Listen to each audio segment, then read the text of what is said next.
Social post వీక్షకులకి స్వాగతం. నేను doctor Anil Kumar Bachu, certified financial ప్లానర్‌ని.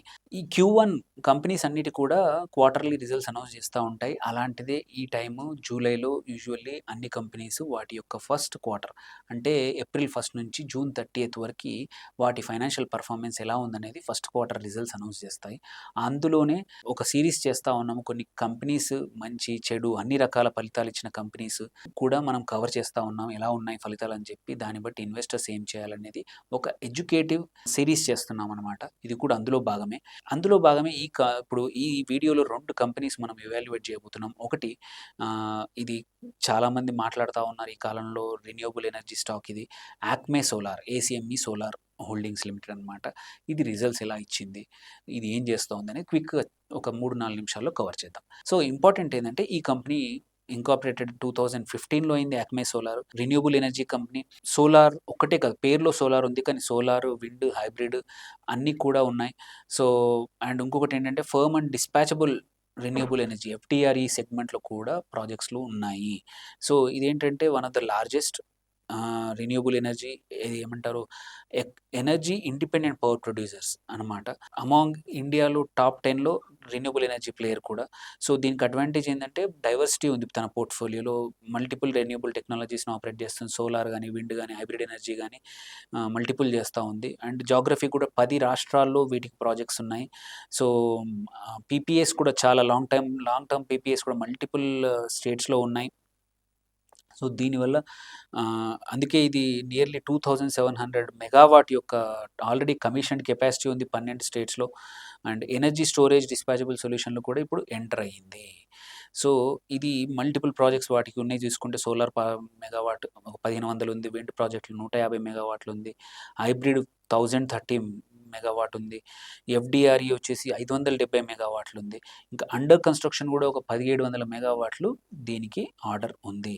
So, multiple north Indian స్టేట్స్‌లో దీని ఆపరేషన్స్ ఉన్నాయి. సో, పోర్ట్‌ఫోలియో కూడా చూసుకుంటే 54% సోలారు, 24% హైబ్రిడ్ ఉంది. ఎఫ్‌డిఆర్‌ఈ 20% ఉందన్నమాట. వీటి క్లయింట్స్ కూడా మల్టిపుల్ డిస్ట్రిబ్యూషన్ కంపెనీస్ ఉన్నాయి. నౌ కమింగ్ టు దీని లాస్ట్ 1 ఇయర్ పర్ఫార్మెన్స్ చూసుకుంటే స్టాక్ కూడా బాగా పర్ఫార్మ్ చేస్తూ ఉంది. ఇది ఒక 17,600 కోట్ల మార్కెట్ క్యాప్ ఉన్న కంపెనీ. పీఈ వచ్చి కూడా చూసుకుంటే 43 దగ్గర ఉంది. రిన్యూవబుల్ ఎనర్జీ కంపెనీస్‌లో మోస్ట్ ఆఫ్ దెమ్ దీనికన్నా హైయరే ఉన్నాయి. బుక్ వాల్యూ రూ. 74 ఉంది. సో, బుక్ వాల్యూకి ఒక 4 టైమ్స్‌లో స్టాక్ ట్రేడ్ అవుతా ఉంది. సో, ఇప్పుడు కరెంట్‌లీ చూసుకుంటే ఈ కంపెనీ లైఫ్ టైమ్ హై 295 దగ్గర ఉండింది. అండ్ ఇప్పుడు దీని రిజల్ట్స్ తర్వాత it has maintaining same levels. ఎందుకంటే చూద్దాం ఇప్పుడు ఎందుకు రీజన్స్ కూడా ఉన్నాయి. చూసుకుంటే కంపెనీ మంచి క్వార్టర్ రిజల్ట్స్ అనౌన్స్ చేసింది. ఫ్యూచర్‌లో కూడా ఇవ్వబోతా ఉంది. డేటార్ డేస్ కూడా ఇంప్రూవ్ అయ్యాయి. 138 రోజుల నుంచి 98 రోజులకొచ్చింది. వర్కింగ్ క్యాపిటల్ కూడా రెడ్యూస్ అయింది. 181 రోజుల నుంచి 41 రోజులకి తగ్గిపోయింది working capital requirement which is good. Cash ఎక్కువ అవైలబుల్ ఉంటుంది ఆ లెక్కన. ఓన్లీ నెగెటివ్ కొన్ని ఏంటంటే 4 టైమ్స్ దగ్గర దగ్గర బుక్ వాల్యూకి ట్రేడ్ అవుతా ఉంది. లోవర్ ఇంట్రెస్ట్ కవరేజ్ రేషియో ఉంది. లో రిటర్న్ ఆన్ ఈక్విటీ, కొంచెం రిటర్న్ ఆన్ ఈక్విటీ తక్కువుంది. ఈ సంవత్సరం బాగున్నా 3 ఇయర్స్ యావరేజ్ మాత్రం 4.58 మాత్రమే ఉంది. దీనికి కాంపిటీటర్స్ చాలా పెద్ద కంపెనీస్ ఉన్నాయి.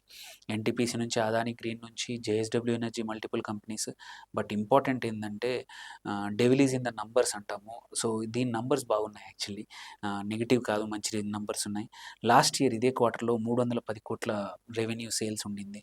ఈసారి 511 కోట్లు, నియర్లీ 200 కోట్ల నంబర్ పెరిగింది. సో, సేల్స్ పెరిగాయి. ఎక్స్‌పెన్సెస్ కొంచెం పెరిగినా కూడా ప్రాఫిట్ తీసుకుంటే సూపర్. లాస్ట్ ఇయర్ ఇదే క్వార్టర్‌లో 272 కోట్లయితే ఈసారి 458 కోట్ల operating profit. Super results, bumper results block buster అనొచ్చు. మంచి నంబర్స్ ఉన్నాయి. పీబీటీ ప్రాఫిట్ బిఫోర్ టాక్స్ కూడా చూసుకుంటే అప్పుడు లాస్ట్ ఇయర్ ఇదే టైంకి 50 కోట్లు ఉన్నది. ఈసారి 174 కోట్ల పీబీటీ వచ్చింది. నెట్ ప్రాఫిట్ కూడా లాస్ట్ ఇయర్ ఇదే టైంకి ₹1,00,00,000 ఉండింది. అట్లాంటిది ఇప్పుడు ఏకంగా 131 కోట్ల నెట్ ప్రాఫిట్. సూపర్ రిజల్ట్స్ ఉన్నాయి. అందుకే యాక్మే సోలార్ ఒక 1 మంత్ నుంచి కూడా చాలామంది అనలిస్ట్ కొనండి అంటున్నారు. దానికి ఆర్డర్ బుక్ కూడా బాగుంది. రిజల్ట్స్ కూడా బాగా ఉన్నాయి. మీకు రిన్యూవబుల్ ఎనర్జీలో ఇంట్రెస్ట్ ఉంటే మాత్రం ఇది టర్న్ అరౌండ్ స్టోరీ. లాస్ట్ 3 ఇయర్స్‌ది మాత్రం -2% ఉన్నా ఇప్పుడు మంచి సేల్స్ గ్రోత్ బాగా పెరిగాయి. దెన్ ప్రాఫిట్ గ్రోత్ కూడా సడన్‌గా బాగా పెరిగింది. సో, ఆన్ ద హోల్ ఒకసారి కొంచెం అనలైజ్ చేసుకోండి. చేసుకొని నచ్చితే మాత్రం ఇట్స్ ఎ లాంగ్ టర్మ్‌కి మంచి మల్టీ బ్యాగర్ అయ్యే అవకాశాలున్నాయి. The way it is giving రిజల్ట్సే కానియండి, దాని పోర్ట్‌ఫోలియో గానియండి, ఎగ్జిక్యూషన్ కూడా అంతా బాగా ఉంది. మీ ఫైనాన్షియల్ ప్లానర్‌తో కూడా మాట్లాడుకొని ఈ స్టాక్‌ని మీరు యాడ్ చేయొచ్చా లేదా అని చూసుకుంటా ఉండండి. దెన్ యాక్మే సోలార్ తర్వాత ఇట్లాంటి బ్లాక్ బస్టర్ రిజల్ట్స్ వచ్చిన కంపెనీ రిన్యూవబుల్ ఎనర్జీ తర్వాత ఇంకొక సెకండ్ స్టాక్ ఏంటంటే ఈ సీరీస్‌లో Sterlite Technologies. Okay. Sterlite Technologies వచ్చేసి 2001లో డీమర్జర్ అయింది. స్టెర్లైట్ ఇండస్ట్రీస్ యొక్క కంపెనీ నుంచి. సో, ఇండస్ట్రీస్ నుంచి టెలికాం కంపెనీగా ఇది ట్రాన్స్‌మిషన్ బిజినెస్‌లో ఉంది. పవర్ ట్రాన్స్‌మిషన్‌లో ఉంది. సో, అలాగే same way even data transmission, optical ఫైబర్‌లో గాని అందులో కూడా బిగ్గెస్ట్ మ్యానుఫ్యాక్చరర్‌గా అయిపోయింది. ఓవర్‌సీస్ మార్కెట్‌లో కూడా హ్యూజ్ ప్రెజెన్స్ ఉంది. చైనా తర్వాత గ్లోబల్ ఆప్టికల్ ఫైబర్ బిజినెస్‌లో one of the 80% market share ఈ కంపెనీకుంది. ఆల్సో లోయెస్ట్ కాస్ట్‌లో ఆప్టికల్ ఫైబర్‌ని గాని, ఓఎఫ్‌సీని ఇండియాలో తయారు చేసే బ్యాక్వర్డ్ ఇంటిగ్రేషన్ ఉన్న కంపెనీ స్టెరిలైజ్ టెక్నాలజీస్ అనమాట. సో, దాని బిజినెస్ కూడా చూసుకుంటే ఆప్టికల్ నెట్వర్క్ బిజినెస్ ఒక 70% వరకు అది ఉంది. మిగిలిన 2 గ్లోబల్ సర్వీసెస్ కానీ, డిజిటల్ టెక్నాలజీ సొల్యూషన్స్ మైనర్ అనమాట. ఇది నియర్లీ 75 కంట్రీస్‌లో ప్రెజెన్స్ ఉంది. బిజినెస్ కూడా దట్స్ ఒక రకంగా మంచిదే. సో, డైవర్సిఫై చేసుకుంది. ఇండియన్ మార్కెట్ షేర్ ఓన్లీ 35% దీని బిజినెస్ నుంచి వచ్చేది. Rest of it comes from other reasons. EMEA నుంచి 41%, అమెరికా నుంచి 22%. ఇట్స్ వెరీ గుడ్ బెనిఫిట్ అనమాట. ఇట్లా మల్టిపుల్ కంట్రీస్ ఉండడం వల్ల ఏ ఒక్క కంట్రీ మీద డిపెండ్ అవ్వాల్సిన అవసరం ఉండదు. ఇది కూడా మనం చూసుకుంటే చిన్న కంపెనీ. మార్కెట్ క్యాప్ వైపు చూసుకుంటే ఓన్లీ 6,100 కోట్లే ఉంది. బుక్ వాల్యూకి నియర్లీ 3 రెట్ల దగ్గర కరెంట్ ప్రైస్ ట్రేడ్ అవుతా ఉంది.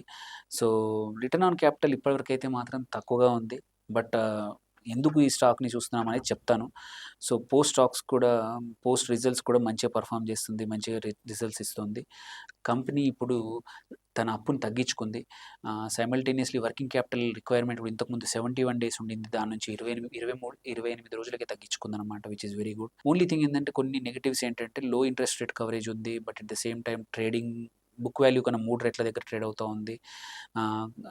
పూర్ సేల్స్ గ్రోత్ ఇంతకుముందు కన్నా ఇచ్చింది. బట్ ఇప్పుడెలా ఇచ్చిందో చూద్దాము. సో, నౌ కరెంట్‌లీ చూసుకుంటే దీని కాంపిటీటర్స్ గాని ఆర్ సిమిలర్ పియర్స్ చూసుకుంటే ఐటీఐ గాని, తేజస్ నెట్వర్క్ గాని, వేలియంట్ కమ్యూనికేషన్స్ ఇవే అనమాట.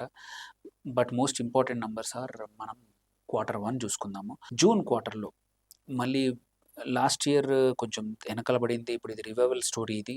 లాస్ట్ ఇయర్ ఇదే టయానికి 872 కోట్లు సేల్స్ ఉంటే ఈసారి మళ్ళీ 1000 క్రోర్స్ దాటింది. Good numbers. సైమల్టేనియస్‌లీ మనం ఆపరేటింగ్ ప్రాఫిట్స్ ఎలా ఉన్నాయంటే నియర్లీ డబుల్ అయ్యాయి. 64 కోట్ల నుంచి 132 కోట్లకు పెరిగింది ఆపరేటింగ్ ప్రాఫిట్. మనం ఈవెన్ మార్జిన్ కూడా లాస్ట్ ఇయర్ ఇదే టయానికి 7% ఉండింది. 7% నుంచి 13% పెరిగింది. Very good numbers. ఇంట్రెస్ట్ తగ్గింది. అప్పు తగ్గించుకుంది చెప్పాము అప్పుడు. 56 కోట్ల అప్పు నుంచి ఇప్పుడు 50 కోట్లకు పడిపోయింది. So, which is very good. And PBT last year ఇదే టైంకి 62 కోట్ల లాస్‌తో ఉన్న కంపెనీ ఇప్పుడు మళ్ళీ పాజిటివ్‌లో. లాస్ట్ 5, 6, 7 క్వార్టర్స్ నెగెటివ్‌లో ఉండింది ప్రాఫిట్ బిఫోర్ టాక్స్. అక్కడి నుంచి ఫస్ట్ టైమ్ ప్రాఫిటబుల్ అయింది. రీజన్ ఏంటంటే ఈ స్టాక్ ఏందంటే ఇది రివైవల్ స్టోరీ. మళ్ళీ లాస్ట్ సెప్టెంబర్ 2023లో దీనికి పాజిటివ్‌గా చూసాం నంబర్స్. మళ్ళీ ఇప్పుడు స్టెర్లైట్ టెక్నాలజీస్ పాజిటివ్‌కొచ్చింది. హోప్‌ఫుల్లీ ఇట్లాంటి టైంలో ఎంటర్ అవుతే జనరల్లీ మనకి మల్టిపుల్ రిటర్న్స్ మంచిగా వచ్చే అవకాశం ఉన్న స్టాక్ అనమాట. మీరు అనలైజ్ చేసుకోండి. అండ్ ఈవెన్ నెట్ ప్రాఫిట్ కూడా నియర్లీ 6 క్వార్టర్‌లు 1½ ఇయర్ తర్వాత మళ్ళీ పాజిటివ్‌గా 10 కోట్ల ప్రాఫిట్ చూపించింది. ఎర్నింగ్ పర్ షేర్ కూడా ఇన్ని రోజులు నెగెటివ్‌గా ఉండింది. అది పాజిటివ్‌గా అయింది. So, it is probably good time to enter. Depends on me risk profile. ఒకసారి మళ్ళీ వీరి బిజినెస్ మోడల్ స్టడీ చేయండి. మీ ఫైనాన్షియల్ అడ్వైజర్‌తో మాట్లాడండి. It could be a turn around story. So, మంచి ఆపర్చునిటీ కావచ్చు. ఇట్లాంటి నెగెటివ్‌గా ఉన్న టైంలో ఇట్లాంటి మంచి రిజల్ట్స్ ఇచ్చిన స్టాక్‌లు ఎంటర్ అయ్యి కొన్ని రోజులు వెయిట్ చేస్తే మాత్రం బాగా పర్ఫార్మ్ చేసే అవకాశాలున్నాయి. మీకేమైనా క్వెషన్స్ ఉంటే కామెంట్స్‌లో పోస్ట్ చేయండి. Thank you for watching. Signing off doctor Anil Kumar Bachu.